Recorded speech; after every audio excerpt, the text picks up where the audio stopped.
مختصر حمد و ثنا کے بعد آج وعدے کے مطابق میں نے نماز کے حوالے سے آپ کے سامنے گفتگو کرنی تھی، لیکن بین الاقوامی حالات کے تناظر میں چاہوں گا کہ آج گراؤنڈ ریئلٹی کو سامنے رکھتے ہوئے، کچھ زمینی حقیقتوں کو ملحوظ خاطر رکھتے ہوئے تاریخی طور پر مسئلہ فلسطین کو ہم سمجھیں، تاکہ ہمیں اپنے جذبات کا تعمیری استعمال کرنا آئے اور اپنے جذبات کا مثبت اظہار ہم کر سکیں۔ مجھے امید ہے کہ میرے تمام سننے والے موضوع کی نزاکت اور حساسیت کو سامنے رکھتے ہوئے قرآن، سنت اور تاریخ کی روشنی میں اس مسئلہ فلسطین کو ضرور سمجھنا چاہیں گے اور دل و دماغ کو روشن کرنا چاہیں گے۔ پہلی بات ہمارے سمجھنے کی یہ ہے، اللہ رب العالمین نے قرآن مجید میں نبوت اور رسالت کے اساطین، عمائدین، کچھ نسلیں، کچھ ذریتیں، کچھ خاندان ہمیں بتائے ہیں۔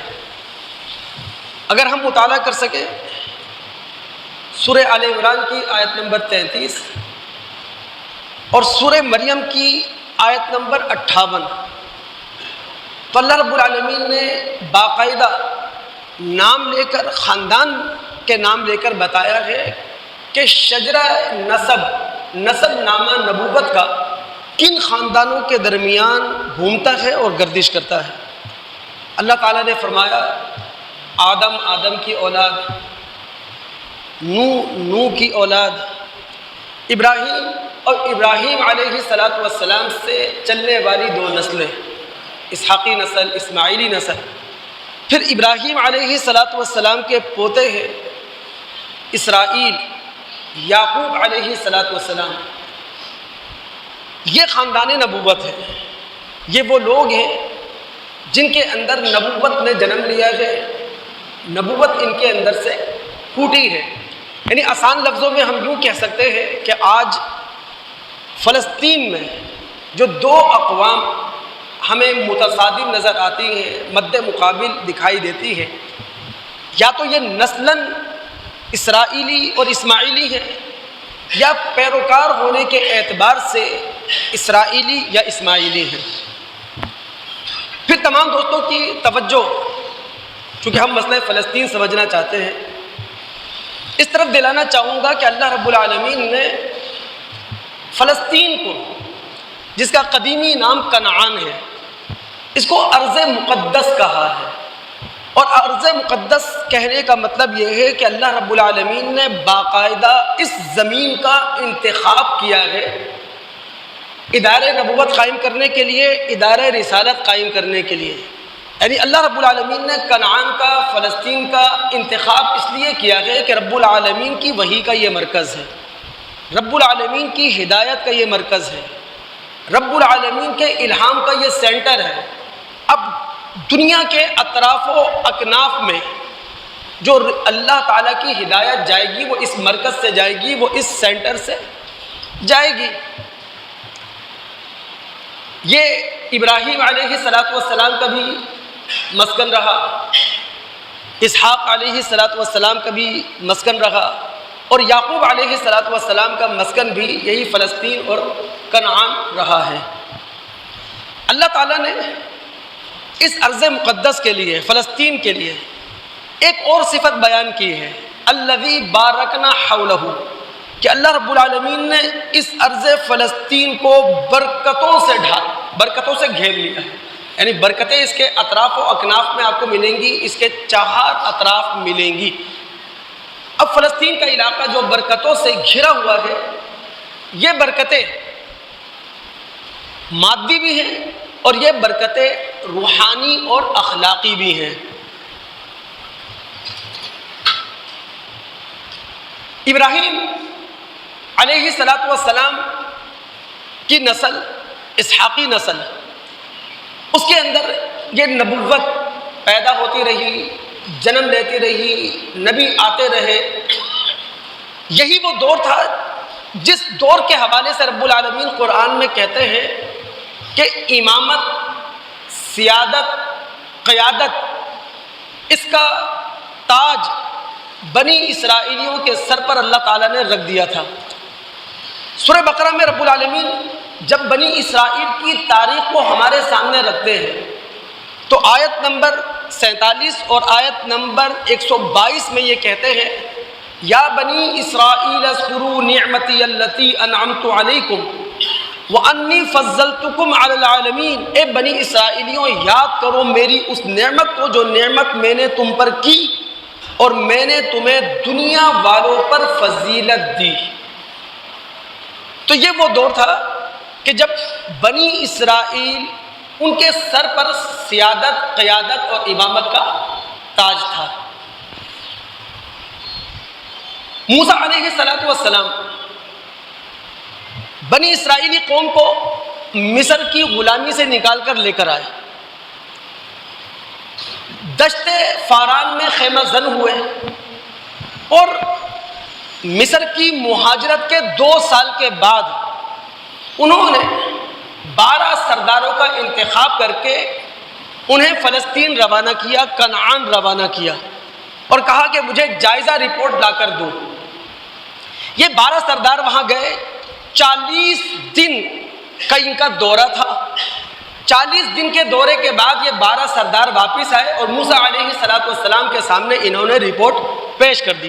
اب اس رپورٹ کی اگر کوئی تفصیل دیکھنا چاہے تو سورہ مائدہ کا رکوع نمبر 4 مطالعہ کر سکتا ہے، اور اگر بائبل کی کتابوں سے تفصیلات جاننا چاہے تو بائبل کی کتاب گنتی ہے، بائبل کی کتاب استثناء ہے، بائبل کی کتاب یشوع ہے، وہاں جا کر اس کی تفصیلات دیکھی جا سکتی ہیں۔ ان 12 سرداروں نے آ کر موسیٰ علیہ السلام سے کہا کہ جناب فلسطین کے اندر تو دودھ اور شہد کی نہریں بہتی ہیں، لیکن ہم نے وہاں ایک قوم دیکھی ہے بنی عناق، وہ خود بھی بڑے جبار ہیں اور جس نسل سے ان کا تعلق ہے وہ بھی بڑے زور آور ہیں۔ ہم اپنی نگاہوں میں اپنے آپ کو اور وہ اپنی نگاہوں سے ہم کو ٹڈے سے زیادہ اوقات نہیں دیتے۔ یہ بات سننا تھی، بھرے مجمع میں آوازیں آنا شروع ہوئیں، کاش ہم مصر میں مر جاتے، کاش بیابان میں ہمارا موت واقع ہو جاتی۔ اور پھر موسیٰ علیہ السلام کو مخاطب کرتے ہوئے کہتے ہیں، اے موسیٰ کہاں تم ہمیں ان کی تلواروں سے کٹوانے جا رہے ہو؟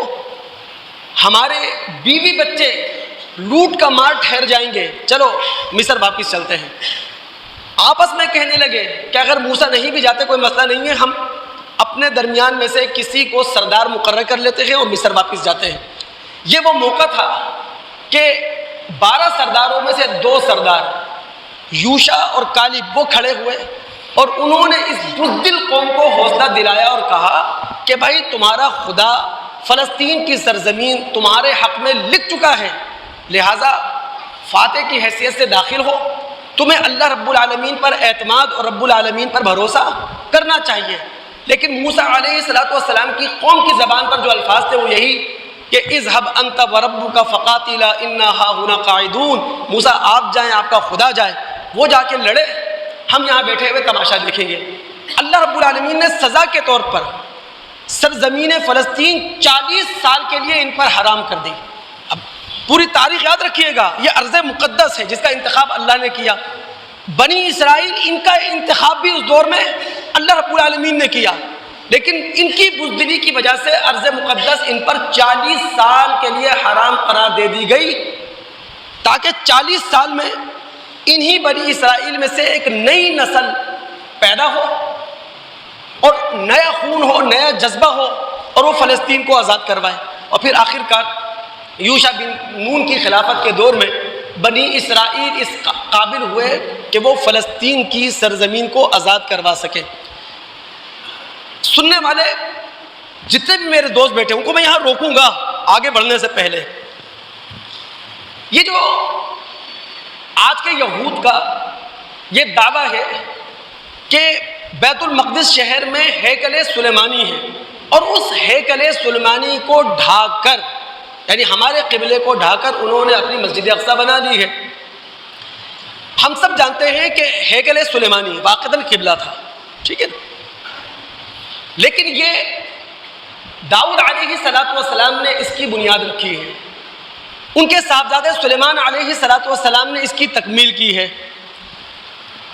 اور ہم سب جانتے ہیں کہ داؤد اور سلیمان علیہ السلام کا جو دور ہے وہ موسیٰ علیہ السلام کے بھی کئی صدیوں کے بعد کا ہے۔ اس سے پہلے قرآن ہمیں بتاتا ہے کہ بنی اسرائیل کے 2 قبلے اور بھی ہیں۔ قبلے کا مطلب کیا ہوتا ہے؟ قومی یکسوئی کا مرکز، اسے کہتے ہیں قبلہ۔ یہ جو ہمارا بیت اللہ ہے یہ قومی یکسوئی کا مرکز ہے، اس کے علاوہ کچھ بھی نہیں ہے۔ اور انتخاب کس نے کیا؟ خدا نے۔ حکم کس نے دیا؟ خدا نے۔ اب جب تک ہیکل سلیمانی تعمیر نہیں ہوا تھا تو 2 قبلے اور ہیں جن کی طرف قرآن نے اشارہ کیا۔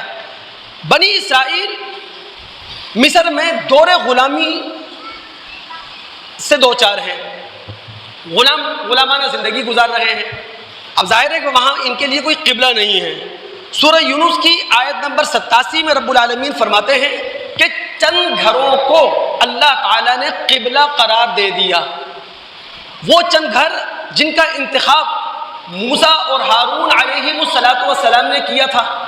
کیوں کیا تھا؟ تاکہ بنی اسرائیل کی مذہبی تنظیم کی جا سکے، اور جب چند گھروں کا انتخاب موسیٰ اور ہارون علیہ السلام نے کر لیا تو اللہ نے کہا وَجْعَلُوا بُيُوتَكُمْ قِبْلَةً، اپنے ان گھروں کو اپنا قبلہ بنا لو، اپنا مرکز بنا لو۔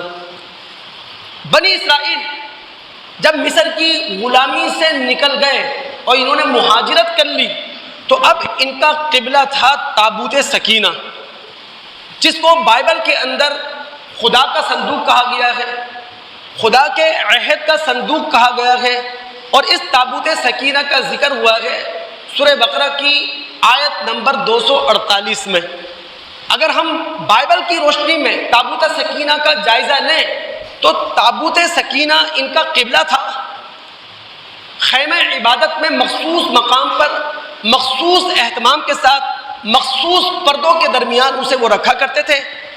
دعا اور مناجات کے موقع پر اسی تابوت سکینہ کی طرف وہ منہ کیا کرتے تھے۔ ان کے کاہن اور ربی جب غیب کی خبریں معلوم کیا کرتے تھے تو اسی تابوت سکینہ کی طرف رجوع کیا کرتے تھے۔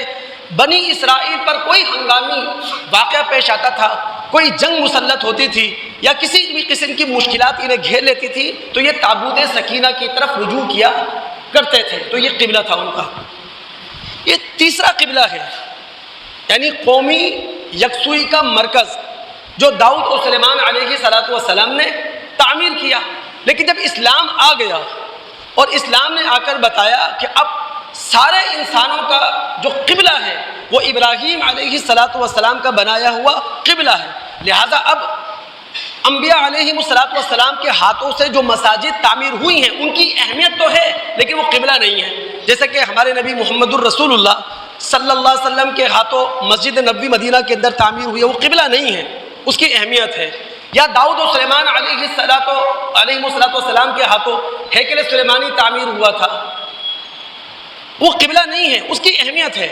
ہمارے رسول نے اس کی اہمیت کی طرف توجہ دلاتے ہوئے کہا تھا لا تشد الرحال الا الى 3 مساجد، کہ جب تمہیں رخت سفر باندھنا ہو، برکتوں کا حصول چاہیے ہو، رحمتوں کا حصول چاہیے ہو، اور تم اپنے گھروں سے پوری تیاری سے نکلنا چاہو، دلی ارادے کے ساتھ نکلنا چاہو تو 3 مساجد کا رخ کر سکتے ہو۔ ایک مسجد حرام ہے، دوسرا مسجد اقصی ہے، اور تیسرا مسجد نبوی مدینہ منورہ کے اندر موجود۔ اب آپ کے دماغ پر اگر حاضر ہے، میں پھر پیچھے لے کے جاؤں گا ماضی میں آپ کو، وہ دور کہ جب بنی اسرائیل کے سر پر نبوت، امامت، سیادت، قیادت کا تاج رکھا ہوا ہے، اس دور کی طرف لے کے جاؤں گا۔ اس دور میں رب العالمین نے باقاعدہ بنی اسرائیل کی مذہبی پستی، بنی اسرائیل کی اخلاقی پستی، بنی اسرائیل کی سیاسی پستی کی تاریخ کو سامنے رکھ کر ان سے یہ کہہ دیا تھا لَتُفْسِدُنَّ فِي الْأَرْضِ مَرَّتَيْنِ وَلَتَعْلُنَّ عُلُوًّا كَبِيرًا. دو دور ایسے آئیں گے اے بنی اسرائیلیوں جب تم زمین میں فساد عظیم مچاؤ گے، بہت زیادہ سرکشیاں کرو گے. پہلا دور جس کے بارے میں متنبع کیا داؤد علیہ السلام نے، یسعیہ نبی نے، یرمیہ نبی نے، حزقیل نبی نے، ان نبیوں نے پہلے دور کے حوالے سے متنبع کیا. اور دوسری تباہی کا دور اور اس کے مضر اثرات کے بارے میں متنبع کیا تھا مسیح نے، ابن مریم نے. لوقا اور متی کی اناجیل کا مطالعہ کیا جا سکتا ہے. یعنی بنی اسرائیل مذہبی حوالے سے، اخلاقی لحاظ سے، سیاسی لحاظ سے اتنی پستی کا شکار تھے کہ انبیاء علیہم السلام نے متنبع کر دیا کہ اگر تمہاری یہی حالت رہی تو تم زمین میں فساد عظیم مچاؤ گے. پھر بھی باز نہیں آئے اور فساد عظیم انہوں نے مچایا، برے طریقے سے مچایا انہوں نے. اللہ تعالیٰ نے پھر سزائیں بھی انہیں دی ہیں. اس مختصر سے تاریخ کو سامنے رکھنے کے بعد کچھ حقیقتیں ملحوظ خاطر رکھیں آپ.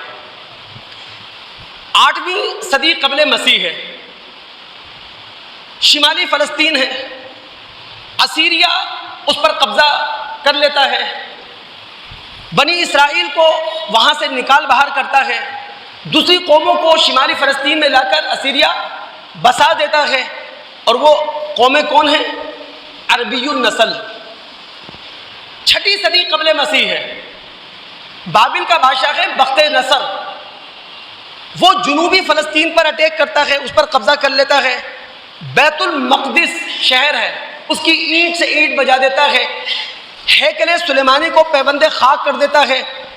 ہاں ایسا ضرور ہوا کہ ایک لمبی جلا وطنی کا زمانہ گزارنے کے بعد بنی اسرائیلیوں کو موقع ملا ایرانی دور حکومت میں، وہ جنوبی فلسطین میں واپس آئے، بیت المقدس شہر کو انہوں نے دوبارہ آباد کیا، ہیکل سلیمانی کو تعمیر کیا.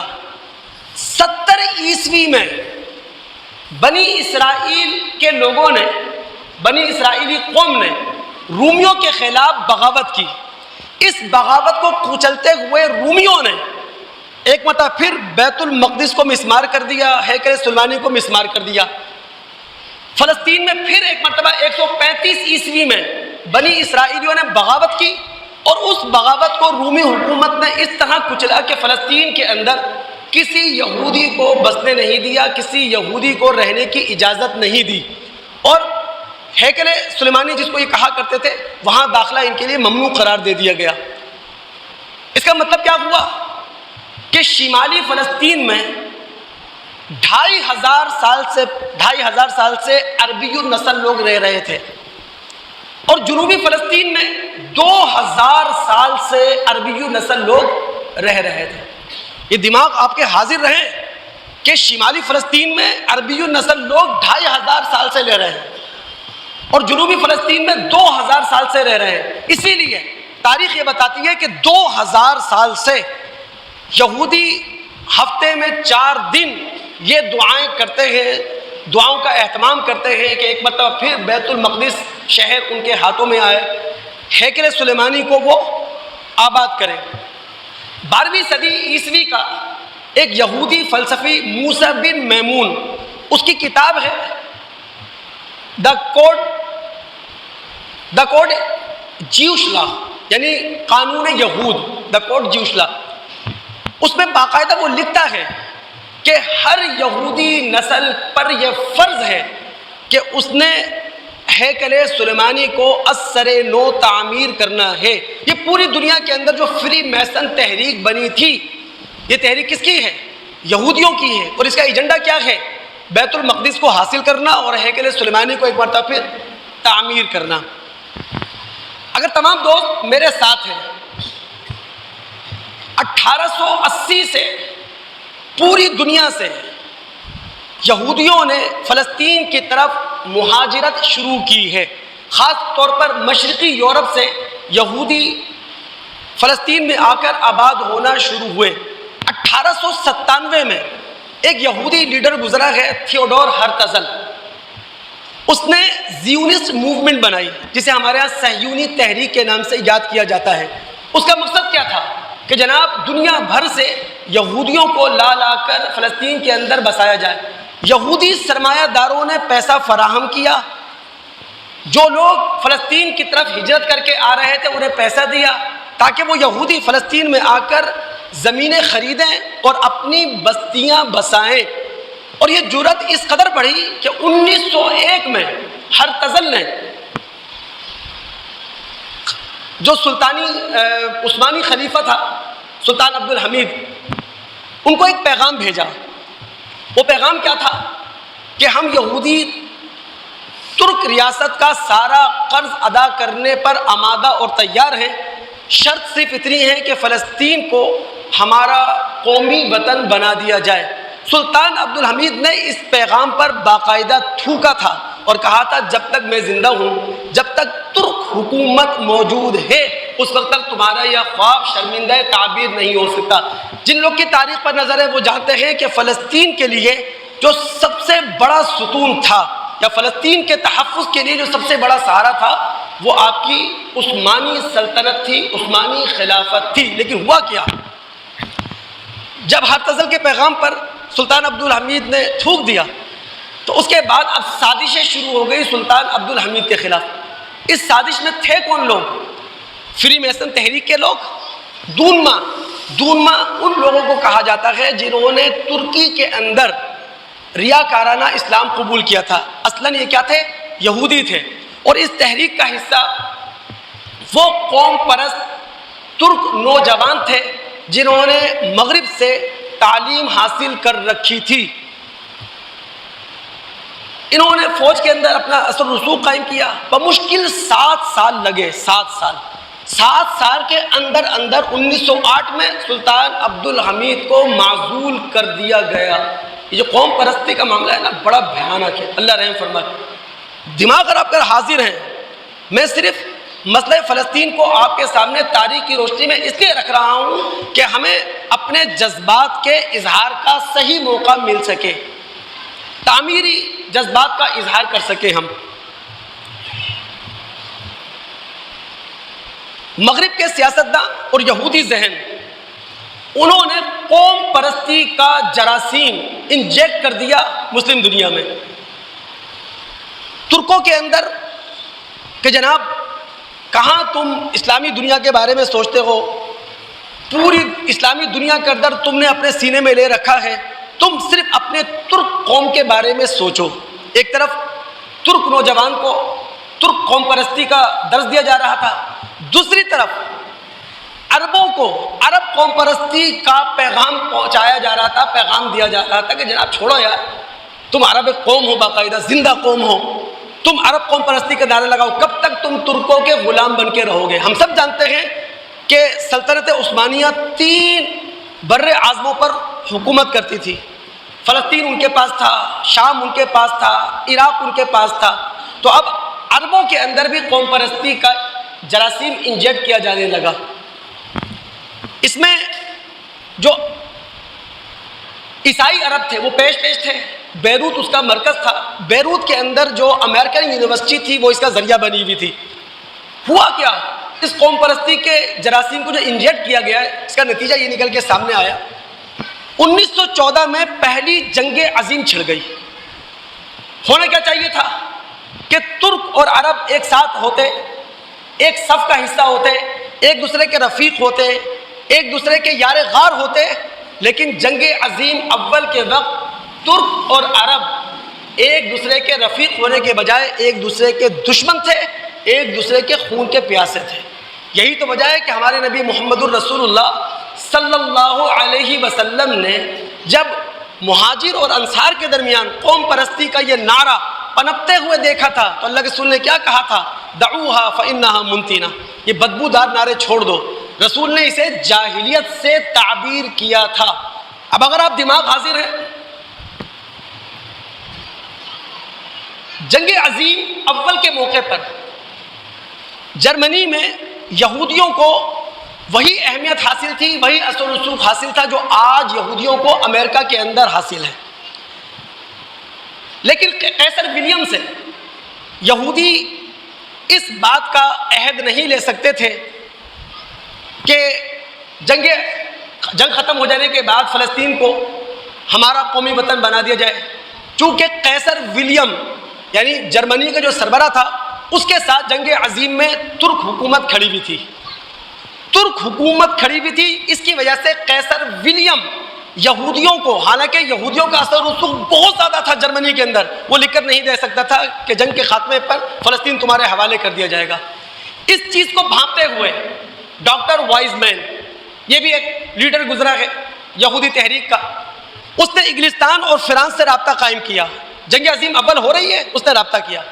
اس نے کہا پوری دنیا کے یہودیوں کا سرمایہ، پوری دنیا کے یہودیوں کا ذہن اور پوری دنیا کے یہودیوں کی قابلیت آپ کے ساتھ کھڑی ہے، صرف ایک فرمان لکھ کر دے دیں کہ جنگ کے خاتمے پر فلسطین کو ہمارا قومی وطن بنا دیا جائے گا.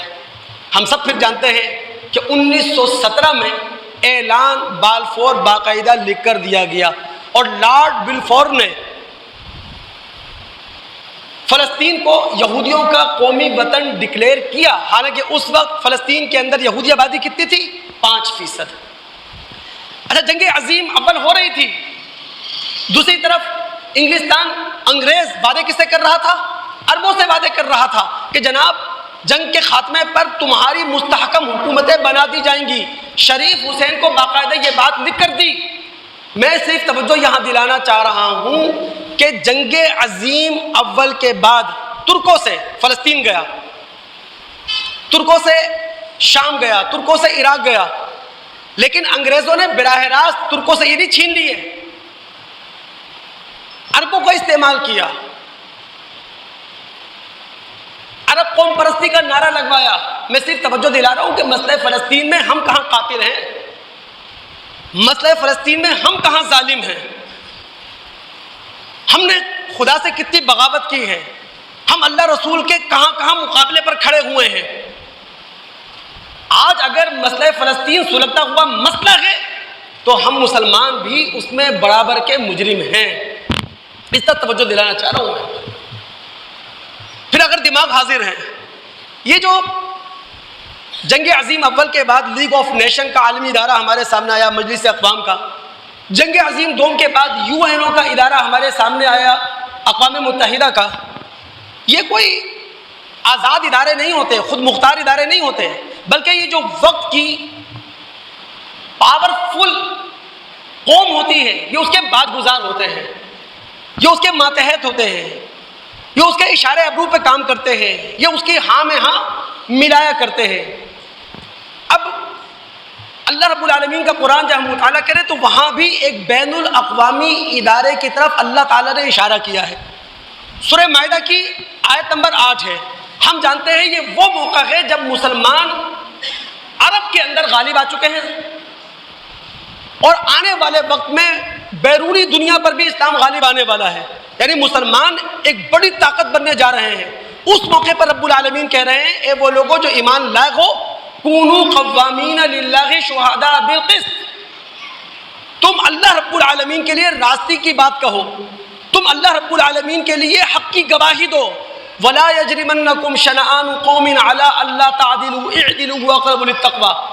کسی قوم کی دشمنی تمہیں اس بات پر آمادہ نہ کر دے کہ تم اس کے خلاف انصاف کے خلاف کام کرو گے، عدل کے خلاف کام کرو گے. اعدلوا هو اقرب للتقوی. تمہارا اپنا ہو، تمہارا پرایا ہو، تمہارا دوست ہو، تمہارا دشمن ہو، تمہیں اس کے ساتھ کیا کرنا ہے؟ انصاف کرنا ہے. تو اللہ رب العالمین نے جب عالمی ادارے کی طرف توجہ دلائی تھی تو وہ ادارہ عدالت پر قائم ہوتا ہے، وہ ادارہ انصاف پر قائم ہوتا ہے. لیکن آج جتنے بھی عالمی ادارے بنتے ہیں، چاہے لیگ آف نیشن کی صورت میں بنے، چاہے UN کے نام سے بنے، وہ خود مختار ادارے نہیں ہوتے، بلکہ جو بین الاقوامی طاقتیں ہیں ان کے بعد گزار ہوا کرتے ہیں. میں توجہ دلا رہا ہوں آپ کی. ہوا کیا؟ جنگ عظیم اول ختم ہوئی، لیگ آف نیشن کا ادارہ مجلس اقوام ہمارے سامنے آیا، بین الاقوامی ادارہ ہمارے سامنے آیا انصاف کے نام پر. اس نے فلسطین انگریزوں کے انتداب میں دے دیا، مونڈیٹ میں دے دیا کہ اب فلسطین کا انتظام انگریزوں کے ہاتھ میں ہے. ہوا کیا؟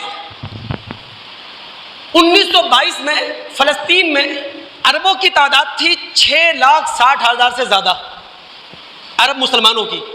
اور عرب عیسائیوں کی تعداد تھی 71,000 سے زیادہ، اور یہودیوں کی تعداد تھی 81,000 سے کچھ زیادہ یا 82,000۔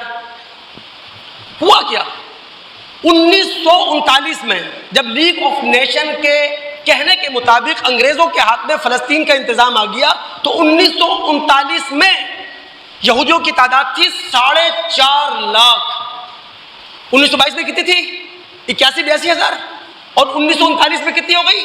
4.5 لاکھ۔ آپ غور کریں، تاریخ میں آپ کے ساتھ تاریخ میں نہیں الجھا رہا، کیا کتنا مارا گیا ہے عربوں کو، مسلمانوں سے زمینیں چھینی گئی ہیں، مسلمانوں کے ساتھ زیادتیاں ہوئی ہیں، ان کا قتل عام ہوا ہے، اس کی طرف نہیں جا رہا۔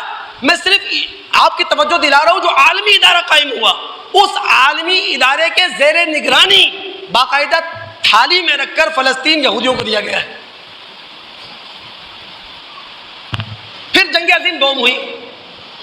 جنگ عظیم دوم کے بعد ایک عالمی ادارہ ہمارے سامنے آیا لیگ آف نیشن کے مقابلے پر، وہ تھا اقوام متحدہ، UN۔ اب ظاہر ہے یہ وہ وقت تھا کہ اب انگلستان اور فرانس کو وہ اہمیت حاصل نہیں تھی جو اہمیت امریکہ کو حاصل ہو چکی تھی۔ UN پر جو اثر رسوخ تھا وہ امریکہ کا تھا۔ وہ کیا؟ نومبر 1947 میں اقوام متحدہ کی جنرل اسمبلی نے یہ فیصلہ کر لیا کہ جناب فلسطین کو تقسیم کر دیا جائے گا، یعنی 2 ریاستی انتظام کے اندر فلسطین کو بانٹ دیا جائے گا۔ ووٹنگ ہوئی، 33 ووٹ تقسیم کے حق میں آئے، 13 ووٹ تقسیم کے خلاف آئے، 10 ممالک نے ووٹ کاسٹ نہیں کیا۔ اچھا، اس وقت اقوام متحدہ کی جنرل اسمبلی میں کسی بھی قرارداد کو پاس کرنے کے لیے کم سے کم اکثریت کتنی تھی؟ 33، اور وہی حاصل ہوئی۔ تاریخ بتاتی ہے 33 ووٹ تقسیم کے حق میں نہیں تھے، 30 تھے۔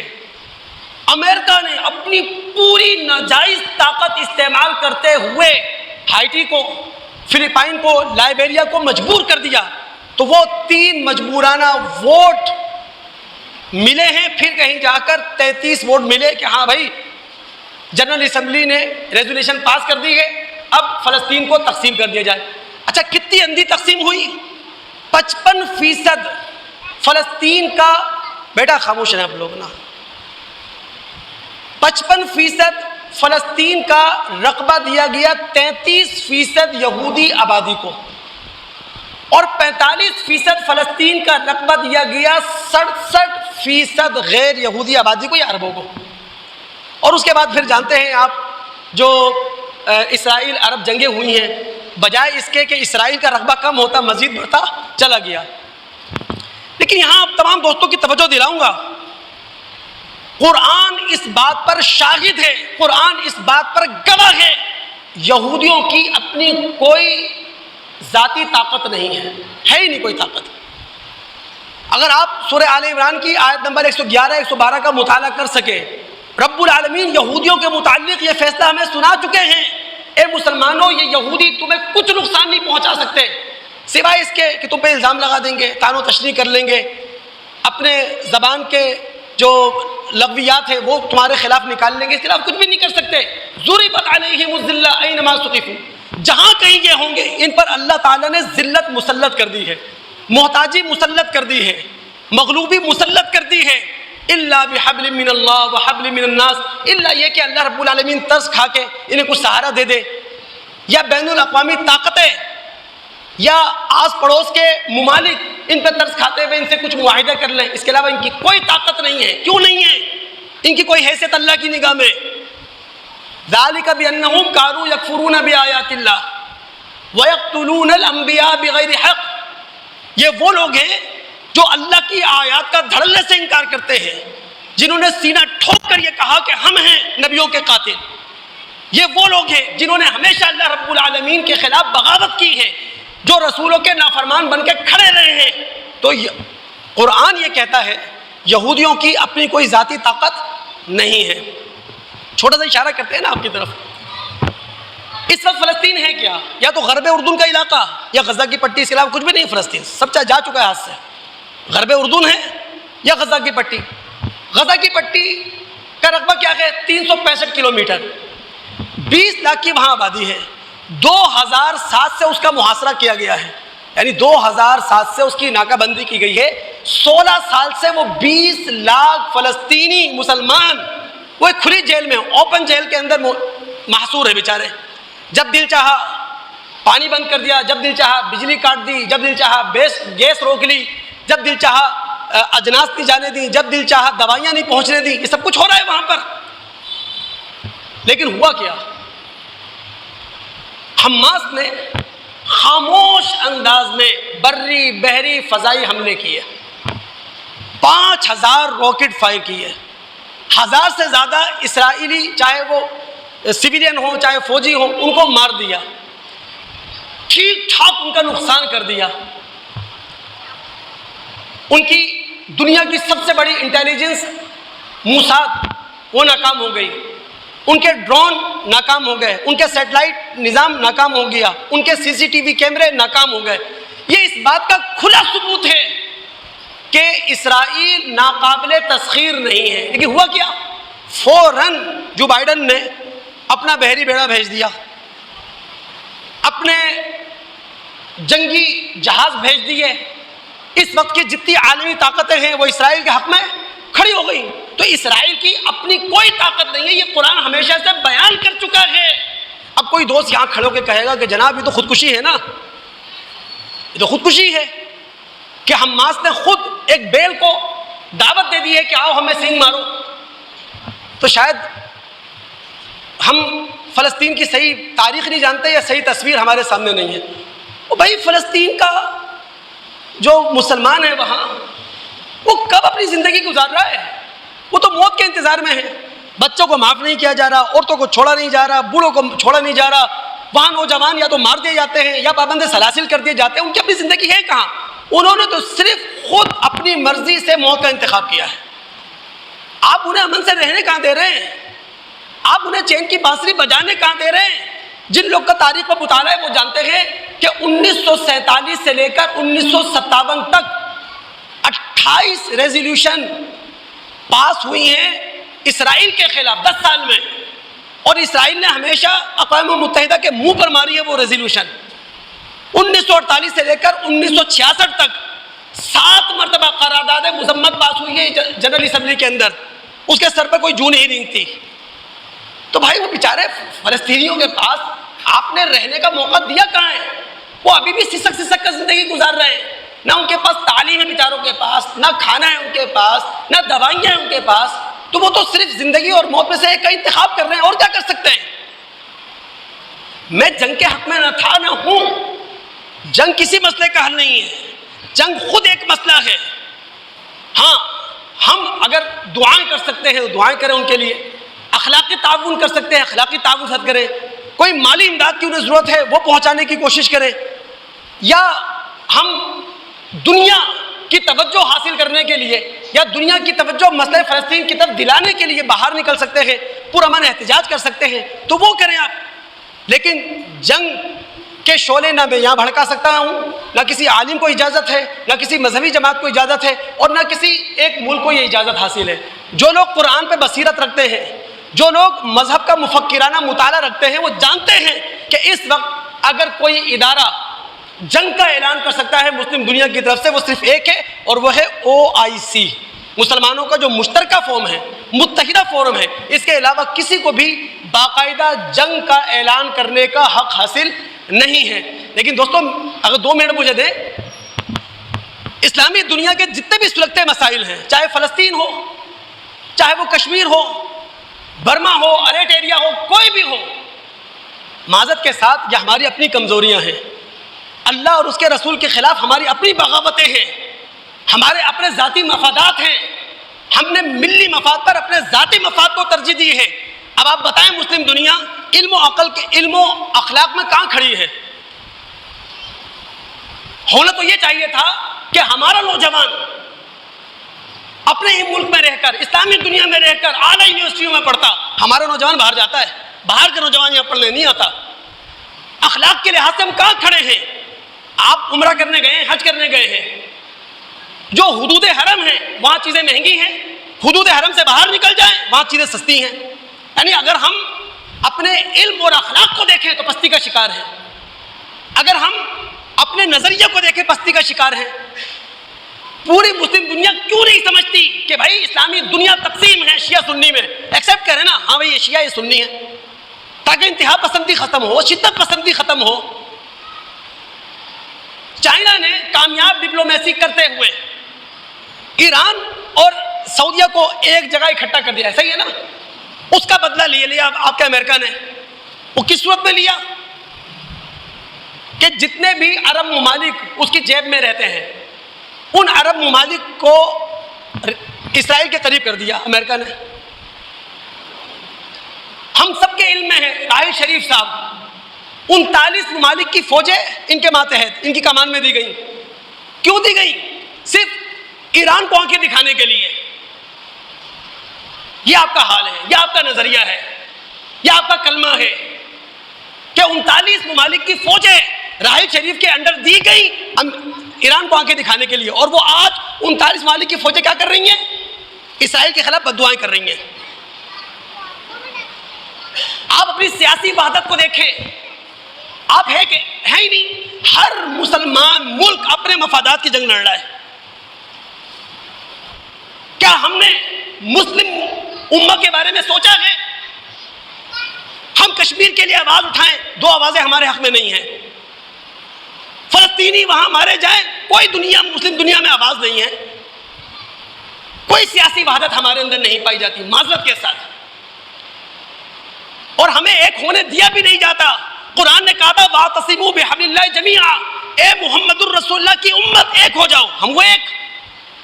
آج تک اس منبر سے لڑایا جا رہا ہے مسلمانوں کو. ابھی تک فرقہ واریت کی جنگ ہے 21ویں صدی میں سائنسی دنیا میں. نہیں ایک ہونے دیا، نہیں ایک ہونے دیا جا رہا ہم کو. ہمارے رسول نے کہا تھا جسد الواحد، سارے مسلمان پوری ملت ایک جسم ہے، ہم ایک جسم. ہمارے رسول نے کہا تھا پوری ملت 180 کروڑ مسلمان رجل واحد، ایک مرد کی طرح ہے، ایک انسان کی طرح ہیں ہم. کوئی سیاسی وحدت ہمارے پاس نہیں ہے، اور غیر تو برداشت کرے گا نہیں. میں ایک تاریخ کا حوالہ دوں آپ کو.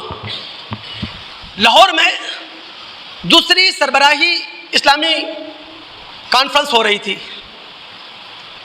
پاکستان کی طرف سے ذوالفقار علی بھٹو صاحب، سعودیہ کی طرف سے شاہ فیصل، شام کی طرف سے حافظ اسد، لیبیا کی طرف سے قذافی، اور فلسطین کی طرف سے یاسر عرفات. ہاتھوں میں ہاتھ ڈالے ہوئے تھے. نیو اسلامک ورلڈ سامنے آ رہی تھی. غیروں کو برداشت نہیں ہوئی. ذوالفقار علی بھٹو کو مارا گیا، شاہ فیصل کو مارا گیا، قذافی کو ختم کر دیا گیا، حافظ اسد کو مٹا دیا گیا. اس کے بعد کیا ہوا؟ فلسطین کے مسئلے پر سب سے زیادہ بولنے والا تھا لیبیا، ختم کر دیا گیا. شام ختم کر دیا گیا. تو دوستو اپنی کمزوریاں ہیں ہماری. میں پھر ایک مرتبہ کہوں گا، یہ سلگتے ہوئے مسائل کم ہونے کے بجائے بڑھتے رہیں گے جب تک ہم حقیقت کو نہیں سمجھیں گے. ہم مسلمان ہیں خدا را، ایک اللہ، ایک رسول، ایک کتاب. جب تک اس لا الہ الا اللہ کے جھنڈے تلے ہمیں جمع نہیں کیا جائے گا، کوئی مؤثر آواز ہم نہیں اٹھا سکتے. اللہ تعالیٰ سے دعا ہے اللہ تعالیٰ سننے کے بعد سمجھنے کے بعد عمل کرنے کی توفیق عطا فرمائے. السلام علیکم و رحمۃ اللہ وبرکاتہ.